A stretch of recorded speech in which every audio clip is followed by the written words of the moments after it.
problème existe. C'est une réalité. Les discriminations existent, les défauts de recrutement de personnes issues de la diversité existent, et ça a un tort énorme, et ça cause un tort énorme à l'économie française et aux entreprises françaises, et aux personnes, et à la cohésion nationale. Donc je crois qu'il ne faut pas se voiler la face, le problème existe, et il est nécessaire de le nommer et de le mesurer, comme ça a été dit.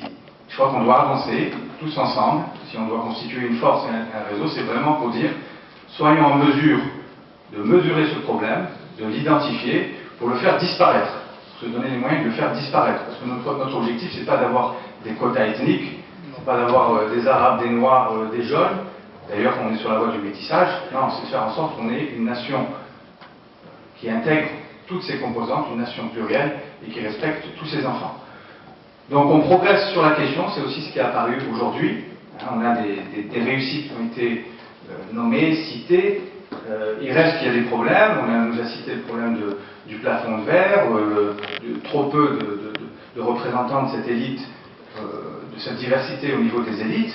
Donc on progresse. C'est vrai que les progrès ont été fulgurants, comme ça a été dit. C'est vrai qu'il faut donner du temps au temps, mais je pense qu'il faut aussi avoir une approche volontariste.